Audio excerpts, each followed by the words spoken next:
Hello friends, welcome back to our channel. I hope will you guys well happy and safe. So friends, आज का जो हमारा topic है वो है पीपीसी यानी कि उत्पादन संभावना सीमा या वक्र, प्रोडक्शन पॉसिबिलिटी फ्रंटियर या कर्व। बहुत से बच्चे कंफ्यूज हो जाते हैं कि सीमा और वक्र अलग अलग होता है। नहीं, सीमा और वक्र सेम होता है, इनका मीनिंग भी सेम होता है। देखिए, किसी भी अर्थव्यवस्था की केंद्रीय समस्याओं को एक उत्पादन संभावना वक्र द्वारा समझा जाता है। केंद्रीय समस्याओं में मतलब कि अर्थव्यवस्था में जितनी भी हमारी उत्पादन से रिलेटेड समस्याएं होती हैं वो किसके द्वारा समझी जाती हैं? एक उत्पादन संभावना वक्र द्वारा समझी जाती हैं। ठीक है। सेकंड पॉइंट हमारा, उत्पादन संभावना वक्र को हम रूपांतरण वक्र भी कहते हैं।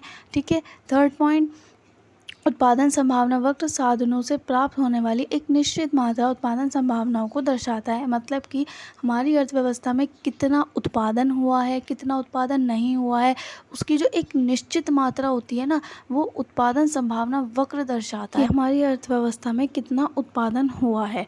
चलिए, अब हम पढ़ेंगे उत्पादन संभावना वक्र की मान्यताएं, अजम्पशन ऑफ पीपीसी। देखिए, कुछ ऐसी मान्यताएं होती हैं जो हमें उत्पादन संभावना वक्र में मानकर चलनी पड़ती हैं।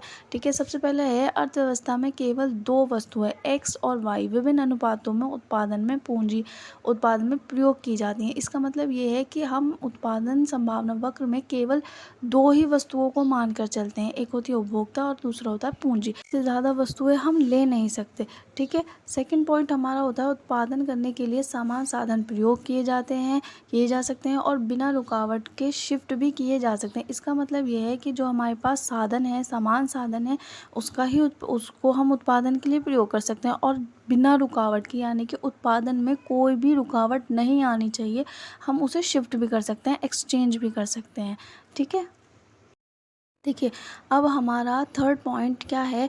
थर्ड पॉइंट है हमारा, साधनों की पूर्ति स्थिर है। यानी कि जो आपके पास साधन है वो जितनी उत्पादन कर रहे हैं वो उतना ही रहेगा, वो पूर्ति उसकी जो है स्थिर है, स्टेबल है। ठीक है। परंतु सीमाओं के अंदर उन्हें वस्तुओं के उत्पादन के लिए साधनों को बांटा जा सकता है। सॉरी, ये थोड़ी टाइपिंग में मिस्टेक है, इसे बांटा जा सकता है। इसका मतलब ये है कि आप जिस सीमा के अंदर रहकर अपना उत्पादन कर रहे हैं, आप उन साधनों को तो बांट सकते हैं कि ये साधन इतना उत्पादन करेगा, ये साधन इतना उत्पादन करेगा, लेकिन आपकी जो पूर्ति होगी वो स्थिर ही रहेगी। जैसे मान लीजिए आप किसी फैक्ट्री में 10 पेन का उत्पादन कर रहे हैं, तो आप ऐसा तो कर सकते हैं कि आप उन साधनों को बांट सकते हैं कि एक साधन 5 पेन कर लेगा, एक साधन 5 पेन कर लेगा, लेकिन आपकी जो पूर्ति रहेगी, उत्पादन जो रहेगा वो स्थिर रहेगा। करना आपको 10 पेन का ही उत्पादन है। ठीक है। अब हमारा जो फोर्थ पॉइंट है, उत्पादन तकनीक दी हुई है और स्थिर है। इसका मतलब भी यही है कि जो आपके पास टेक्निक है उत्पादन के लिए वो आपकी स्थिर है, उसमें कोई चेंज नहीं होगा।